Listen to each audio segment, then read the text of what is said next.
Hey everybody, welcome to the Private Club Radio Show, where we give you the scoop on all things private golf and country clubs, from mastering leadership and management, food and beverage excellence, member engagement secrets, board governance, and everything in between, all while keeping it fun and light. Whether you're a club veteran, just getting your feet wet, or somewhere in the middle, you are in the right place. I'm your host, Denny Corby. Welcome to the show. In this episode, we have a returning guest, good friend of the show, great friend of the industry. We have Josh Paris, who is the GM of Old Town Club, the OTC. You down with OTC? Yeah, you know me. In Winston-Salem, North Carolina. And I cannot be more excited, despite the fact that I forgot to check my mic input before hitting record. So I am so sorry. My audio is horrendous. It's horrible, but the conversation is fire. Josh and I dive into his journey to the CMAA Board and what that means for him in the industry. He is super excited about it. We talk about the massive renovations at his club and how they tackled every aspect of every space within the club with intention. We talk about the future of clubs and how to keep evolving with member needs, and why culture and communication should be the top priority of any club leader. Josh always brings the good stuff, and this episode is no exception. He's one of the guys who just gets it. His leadership, his vision, his passion for the industry is second to none, and we are super stoked to have him back on.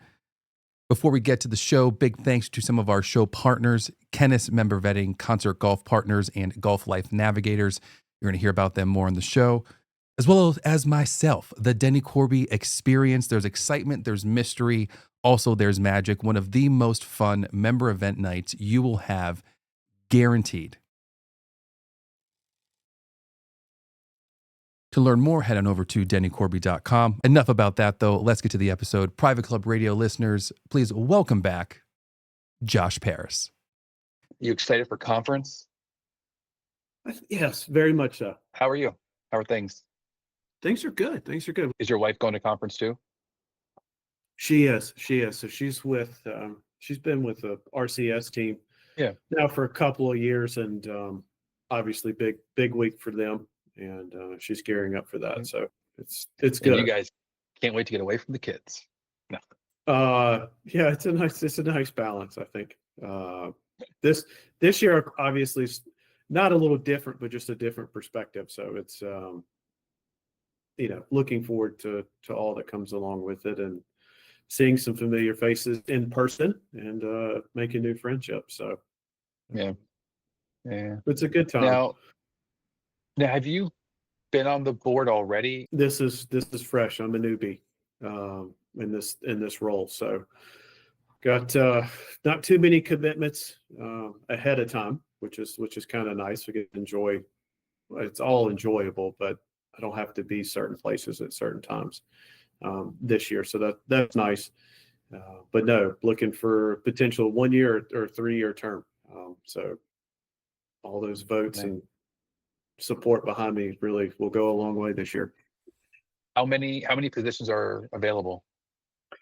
So there's 4 other individuals. There's 4 total, 3 other individuals, and as I said, there are 3 3-year terms and 1 1-year term available. Wait, so there's 3 people running, but 4 positions available? There's 4 people running and 3 positions available. No, there's 4 people running, 4 positions available. 3 of those 4 are 3 years, and 1 is 1 year. So I'm in. So everyone's guaranteed a spot. Everybody's got a spot. It's just how long you get to sit at the table. But it's, the historical context on it, it's such a better process for everyone involved. Like when I was coming up in the industry, fresh out of college, a couple of years, I mean, it was full on blowout campaigns the week of conference. So, I mean, you would have, pins, banners, every chapter was sponsoring someone. There was a social hour, only hour, every hour for like five days. And you would have, I think 1 year kind of maybe changed the whole process. There were like 3 spots and like 8 individuals just all out. So I welcome the change, and I think it's just made the process for all. But they kind of kept this voting piece of it Yeah. to differentiate between the 1 and the 3 year. But it was fun. It was fun back then. It was a lot of work. So this is just a couple buttons, a little bit of flair. We'll have available for folks just to make sure they know who to throw behind. But I've got everybody that was nominated. They're all great individuals. So just excited to be a part of the process and get the opportunity at the end of the day. Very humbling. Yeah. It's cool. That's cool. Yeah. I had a chat with Mr. James Rising too. Yes. Yeah, he's going for it. How's the club doing? Do you finish your renovation? We did. So we've got a little bit of cosmetic work, but most all the heavy lifting's been completed, been done. Nice. I said the little area we're focused on right now, we should be concluded and wrapped up with that by early spring. Late at the longest onset, but everything's up and running, and we'll get to just be a club for a year. So it's exciting. What didn't you guys do? No, because you did like a lot, right? Yeah, I think we've touched the whole intent behind this project when we started was to touch every phase, every component of the club, and try to capture every demographic in some form or fashion that's utilizing. And the last piece that we're tying up right now is the ladies' locker room and a couple of water closets and wet areas to kind of freshen that space up. But at the conclusion, goodness, at the end of this part, we would have probably touched all but one area of the club. Wow. And it's been a process. It's been an 7 to 8 year process throughout. A couple of years, take a year off, and then of course COVID came in, threw a little things out of whack, but also helped refocus kind of our vision and our thoughts behind where we need to go. So it's good. It's exciting. Clubs have to continue to evolve and build. And those that aren't, the inward appearance is to be as a reflection of the outward appearance. You can be potentially stale and complacent, and club members today are not looking to belong to something that is tired. And I feel like it's a more familial decision also. There's a lot more people involved. There's more that they're looking for in terms of the kids and things for everybody.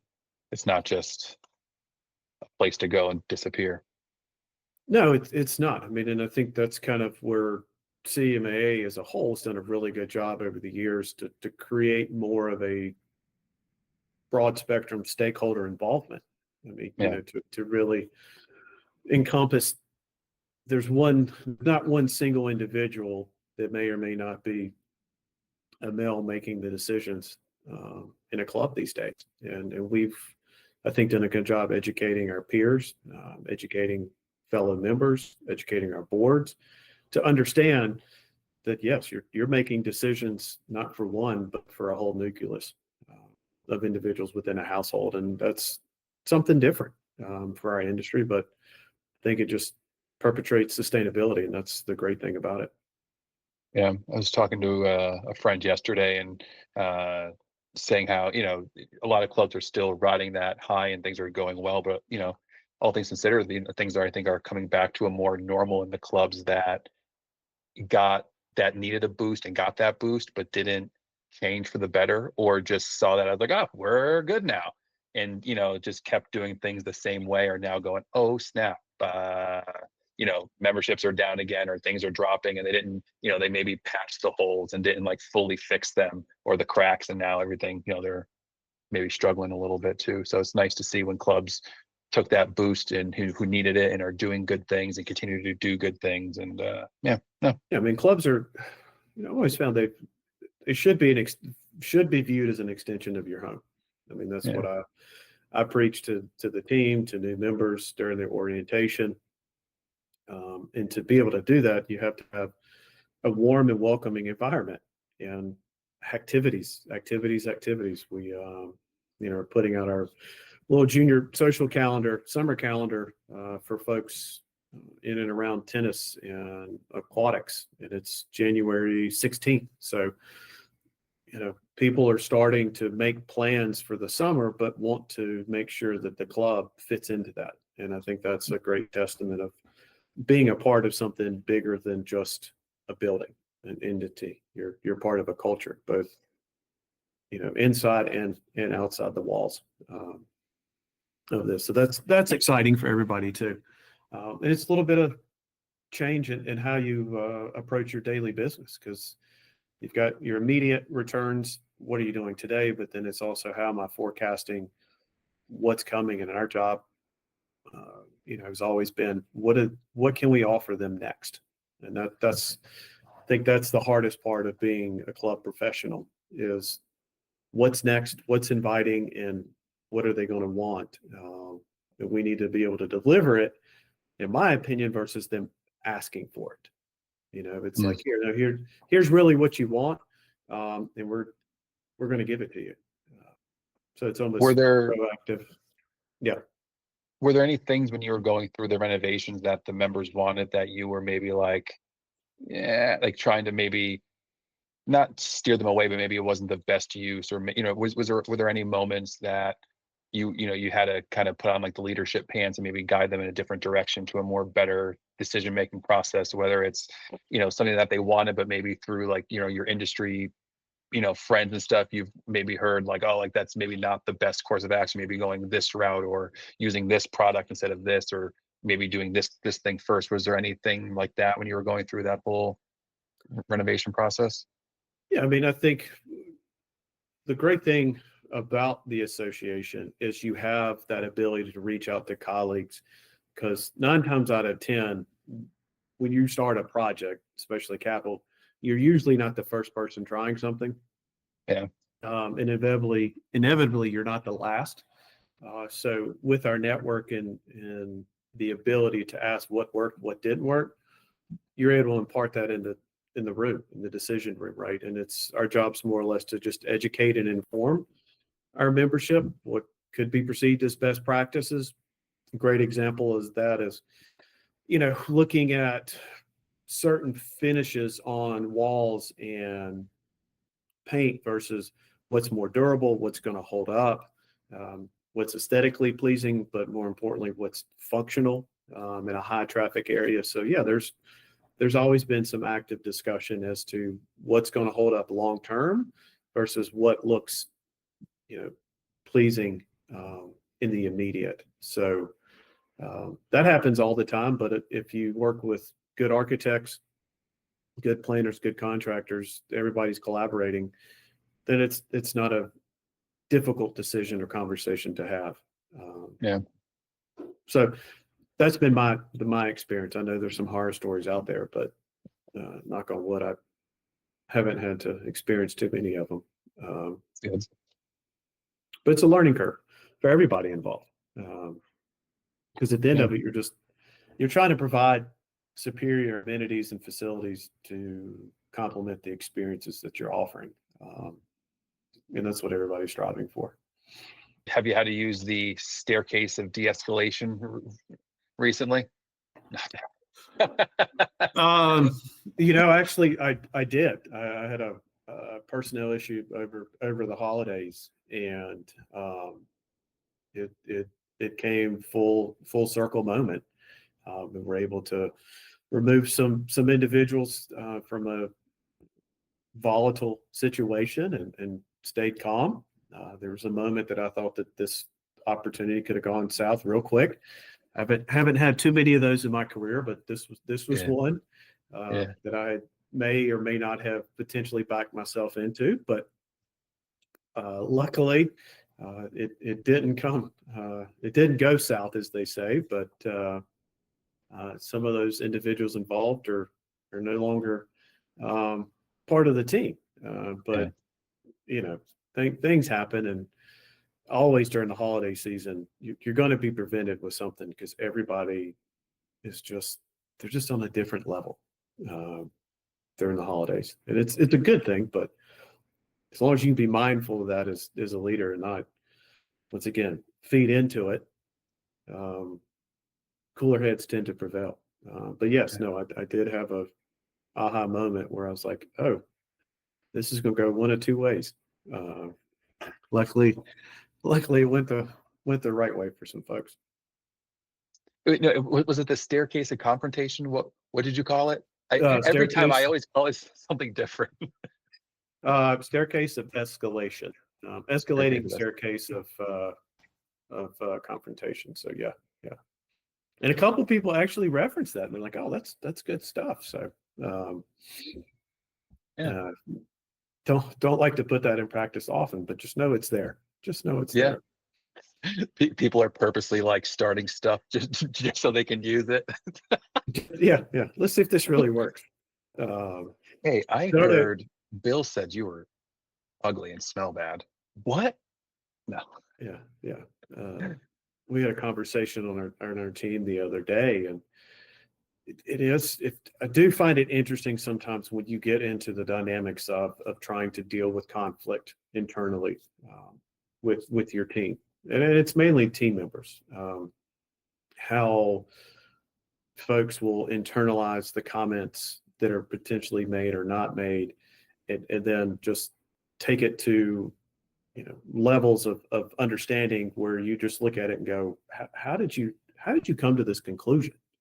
And within the hospitality industry for so much time, it's always, I would say, it's wrapped around drama, but there's always these little internal pockets that you're befuddled sometimes when you hear the conversation that kind of percolate to this seat, but it's important to learn how to diffuse those, and more importantly, try to get folks to talk through them. Because a lot of times that's just what it all boils down to, is there's been a miscommunication, misunderstanding, and why did we allow this to fester to this point where feelings are hurt?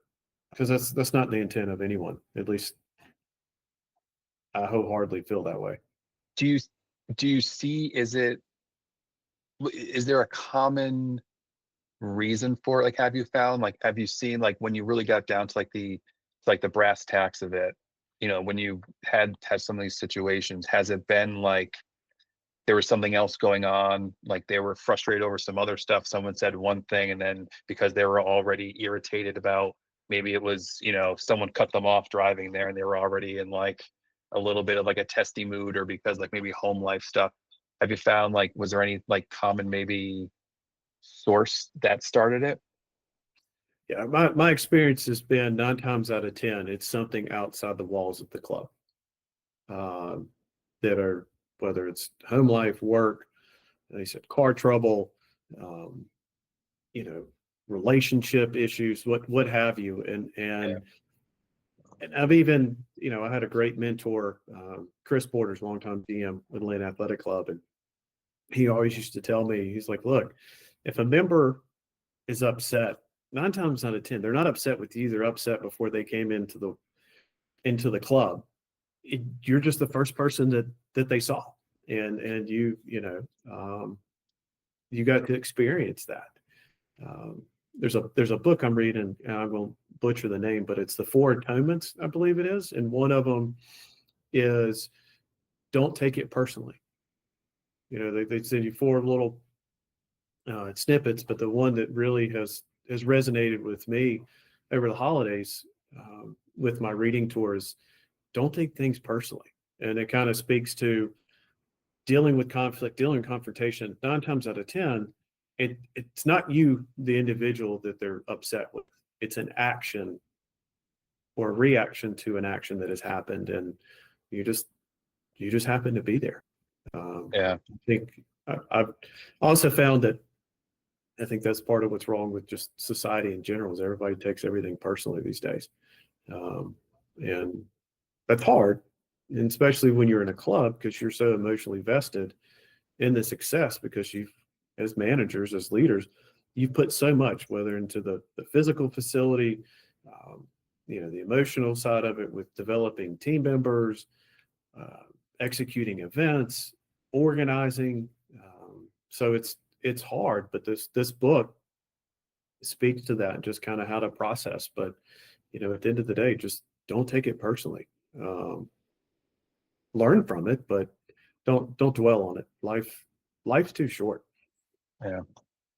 How have you worked with your team around that? Like when it's like little petty, hurt feeling stuff, how do you as a GM approach it? So is it like, do you try to get in early? Do you facilitate? Do you have them to like, talk it out? How do you approach it when you know that there's some, I don't want to say animosity, but there's some like tension between some team members and everyone knows it's there, but it just hasn't been hashed out yet?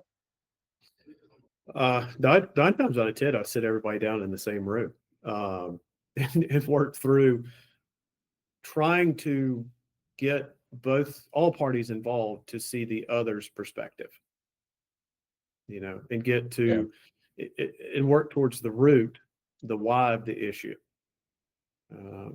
Because sometimes we can get so involved, so focused on our own operations, our own thoughts, that we don't take a moment to think what we are saying can cause someone animosity, disdain, someone's feelings are hurt, and we have to just slow down. And sometimes it's great to have two individuals sit across the table and know, hey, look, we're all here for the same reasons.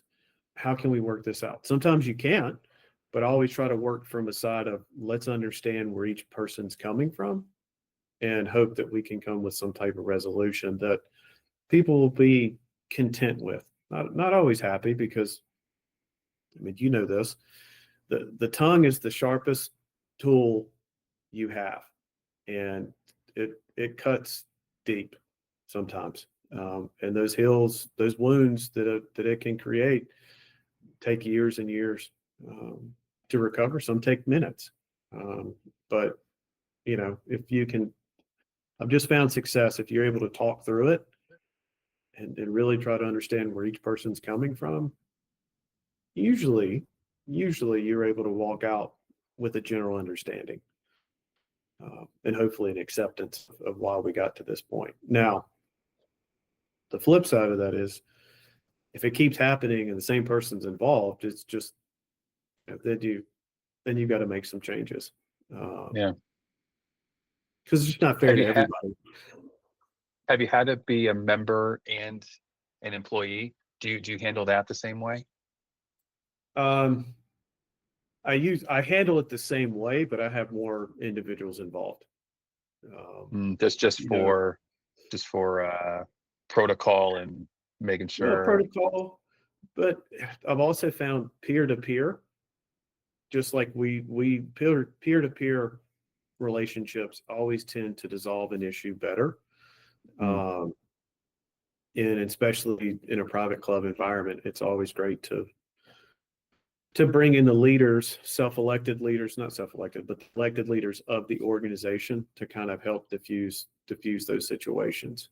Because it was one topic that came up in a meeting, educational meeting this past week, is member behavior is still, I think I think GGA came out with it as one of the still number one concerns within a club environment right now, even 4 years post COVID.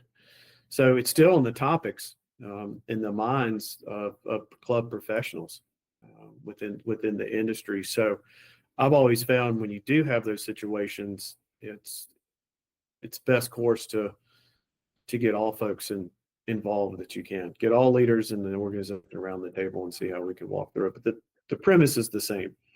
Understand where folks are coming from, what is truly the why, and how do we come out with an amicable solution for all parties. But I've had a couple of those in my career. Not many. yeah. I've been fortunate to work under some really great mentors in some really great environments that luckily I'm not as well versed in that arena as some of my colleagues. So Yeah. Interesting. That's important. Yeah. Yeah. Because it probably would take a special manager to be in charge of a club that might be more prone or has more, I don't even know how to phrase it. I don't even know how to say the word, but like that the environment's maybe a little bit more, and I keep saying the word testy, but not testy, but more prone to not great behavior. So to be able to be in that position and do it well and handle like that takes a certain personality, a certain manager. So yeah, interesting. I never thought about that. Yeah, it does. And I'll say that where our industry has evolved, if, to those listening, if you find yourself in that type of environment, you need to find a way out because it's not healthy, and it speaks to the culture of the organization and the club. Mm. And as much as my opinion is as much as we try to dictate culture of the club, some things there just won't change. And you can find yourself in an environment that, not only can hurt people you care about, it can hurt yourself. There can be unintended consequences for being in that. So my advice is Sorry. no, I would just say if you find yourself in that environment and it becomes the norm and not the exception, change your outlook. Do you think some people stay longer because they think that they can change them? Almost like, that boyfriend or girlfriend who's with them, like, I can make them better. I can do this. Like, they're like, no, I can change this club. Give me, and then next thing they know, it's been 8 years and they're just running in circles. No. Yeah, no, I think at the heart of it, it's the entrepreneurial competitive spirit within club professionals. I can fix this, Yeah. I've got this, and there's some of that in everything that we do, but there has to be a point where you got to say is if you can't change the people, change the people, and you as the individual leading that organization, as much as you're trying to help it, could be part of the opportunity there that's not allowing it to change. So, no, I always think managers come in and it's like, man, I can fix all these problems. And a lot of times you can. A lot of times that you can. You're taught how to do this. There's great education behind it. There's great resources, whether they're textbook, webinars, just fellow colleagues. Because as I said, we've all, in some form or fashion, we've all dealt with the same issues that are wrapped around the club, and especially behavioral issues. So we've got so many outlets of folks to just reach out to and ask, and that's the great thing about what we do and who we represent is the networking is by far the best in any association that I've seen and read about, and I think that's what really speaks to it. Sean Blau was with me this past weekend, and he was like, "It's the vibe, man. It's the vibe." So, the word for 2024 and 2025, the vibe. the vibe. You either have it or you don't. It's you can't Yeah. you can't fake that part. Why should people vote for you for the board spot? Why should people vote for me? Well, one, I am one of you. I've literally started as a student, so I am the epitome of what the association is from the grassroots. So started as a student, have really moved up through the chapter representation. I'm fortunate to serve in two chapters, my home chapter of the Carolinas, and then my secondary home, the Georgia chapter, and then the national level, and then really got to meet folks like yourself and really form relationships. I mean, we're just coming onto our year anniversary of when you and I met. So to see it come this far, I think just really speaks to it and the love and the passion I have to continue to grow this wonderful organization. Just topped 8,100 members. So it's growing, and it's an exciting time. We're 2 years away from our centennial.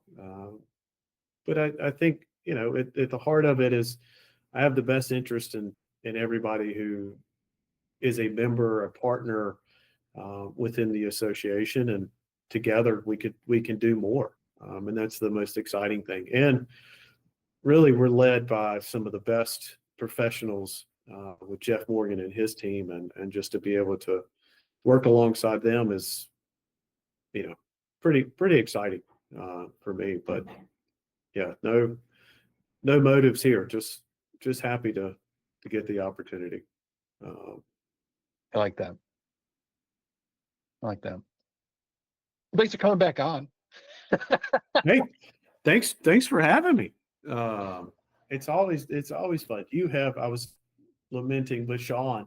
I was telling about I've got a session, and then just not a shameless plug, but a real plug. What you've been able to do for this space is truly been remarkable, and to see it, how much it's grown, just my perception, how much it's grown, and the caliber of folks and the guests that you bring on and the various topics. You're doing something special, so keep it up. I appreciate that. No, it's and to go back to you talking about the association and the group of people and just the type of people. I mean, I'm just a guy who does a silly, magic, mind reading, and comedy show for clubs, and just ended up sticking with it in this little niche of niches, and built amazing relationships and friendships, and in club managers, and in vendors, suppliers, industry partners, whatever you want to call them, members as well. It's being welcomed, and the stories I've been able to share and connect with, and put out there, have been amazing as well. So it's been a very, very fun journey. So appreciate that. Yeah, the vibe is real on that side. And I said it's just great because you've been able to incorporate multiple generations, folks that normally wouldn't probably find themselves behind the screen or a mic. And you've got such a huge, I think your following's, it's got to be all-time high at this point, and it's only going to continue to grow because, as I said, we're 8,100 members. So you've got 8,099 more episodes to do, right? Because I'm one of the 8,100th. But the material that you have at your disposal is endless, because it's relative and relevant, to what we are about. And I think you kind of embody that with your program and your cast. So just excited to be a two-timer. Are you going to get coats for folks like Saturday Night Live? I mean, maybe we've got to set some benchmarks here. Not a bad idea, actually. Two-timers club right here, starting it. But two twos. Just two twos. But I do appreciate in our friendship, but more or less what you're doing for the group of colleagues of mine in the group. So thank you. Appreciate you, sir. Yeah. Josh, thank you so much for coming back on the show. Look forward to seeing you at conference very, very soon. Good luck on the elections. That's this episode. Until next time, catch y'all on the flippity flip.